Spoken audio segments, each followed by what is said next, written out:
Hello, and welcome to The Porch with Alicia Barlow.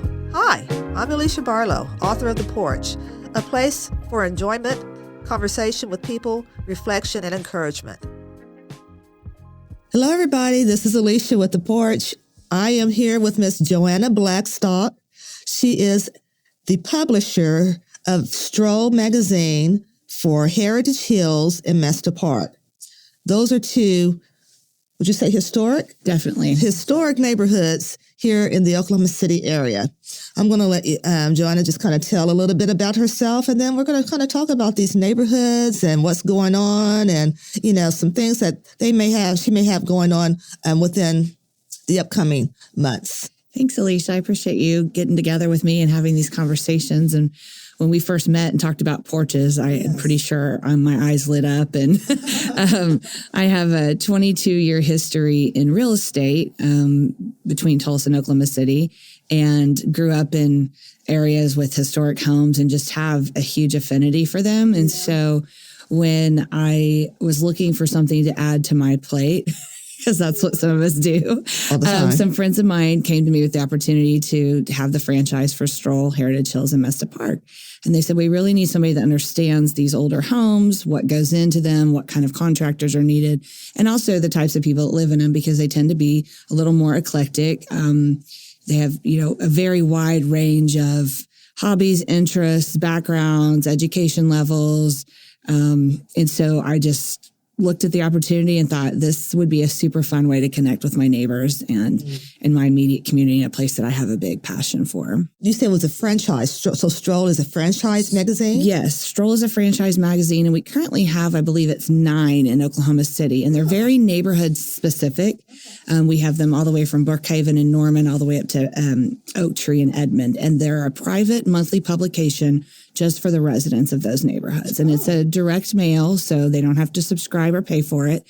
And the goal is to help the neighborhood connecting communities with each other, which is very much what you have a passion for, I understand. And so for me, rolling out of the pandemic and people not really knowing each other, and believe it or not, our historic neighborhood has a pretty reasonable amount of turnover. You think old house, old people, they've been there forever. That's not the case. And especially where we're located, just a little bit north of downtown, we have a huge draw for oil and gas, medical, legal, and a large number of our residents are self-employed or have their own businesses. So it's a really mixed group of people.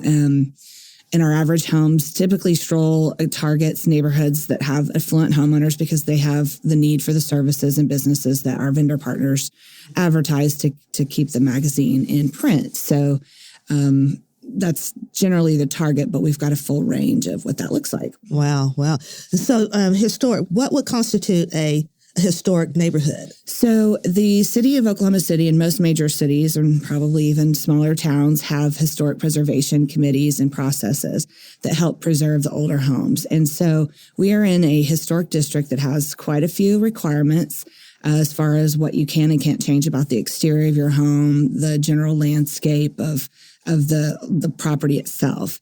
So really it means you're going to agree, if you choose to live in a historic district, to agree to follow those guidelines.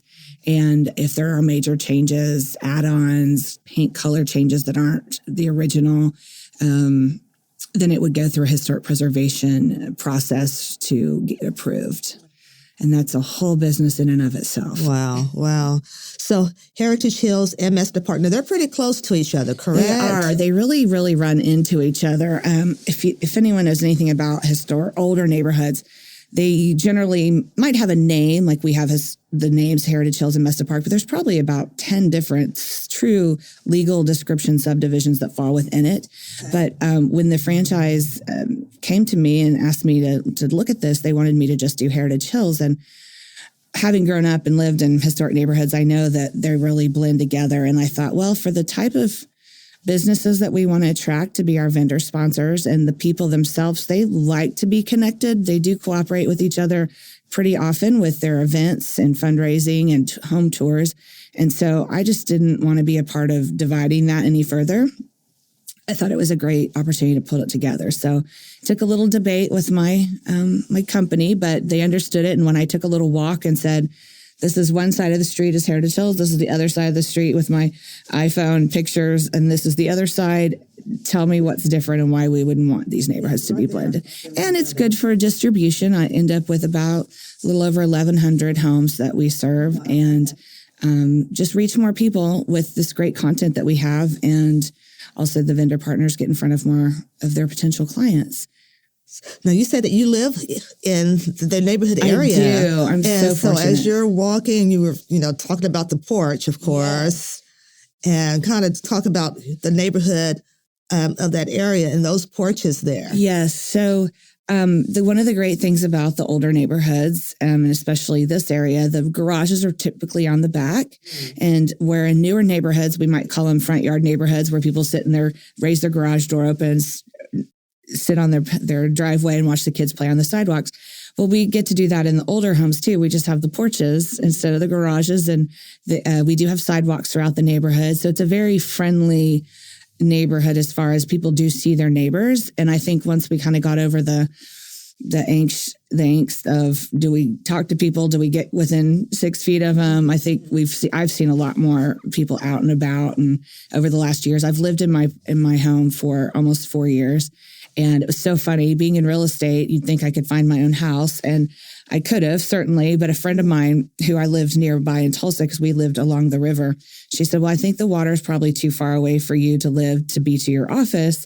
But I found you a place that has 100-plus-year-old trees and sidewalks I think you're going to love. And I drove over in the rain, in the dark, looked at the property without any lights on, met the owners, and was just absolutely the right place to be. So I love the neighborhood. I love people really do take a lot of care to their areas, whether I have a little 1,500 square foot 2-story duplex. I don't live in one of the beautiful multiple 1,000 square feet homes, but I get to enjoy that every day when I take a walk or when I drive around. And the people that live, the majority of the people that live in these older homes, they understand they're taking on a chore or a stewardship to preserve this home for the time that they have it.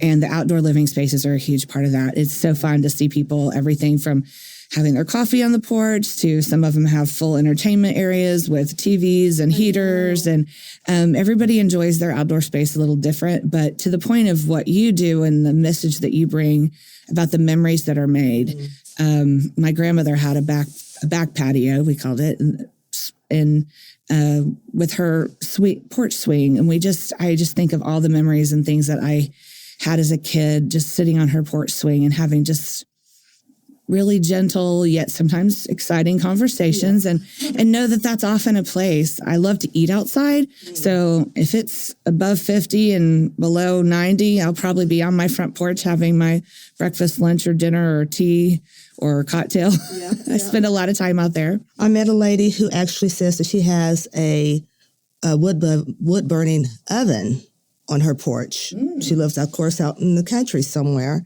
and they cook on the porch. I was like, wow, that's interesting. I need to come out there. That's neat. Well, I really just eat and drink on my porch, but it is also fun because no matter who walks by, there's generally an opportunity to make eye contact and speak. Now, I live on the closer to Broadway side, so the people that walk in front of my neighborhood are not always residents. A lot of times they are people that are unhoused. And so when I say diversity, when you're in an urban area, it may not happen throughout the neighborhood, but I see a lot of that. And I think it's important to make eye contact and be kind. And, in this wintertime, I'll sometimes summertime, I'll leave out some water.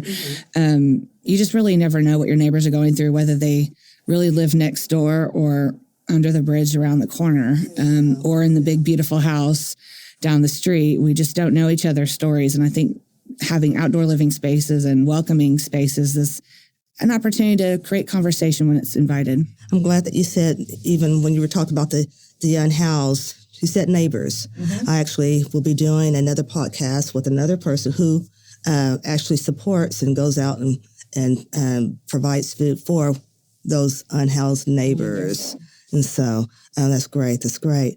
So within the neighborhoods of Heritage Hills and Mesta Park, do you all have like events? We do. And In fact, we have one coming up April 4th that is a Taco Thursday at Hacienda Tacos. One of our vendor partners also owns that restaurant and has invited the neighbors to come have tacos and taste some of their food. And so just kind of a community event.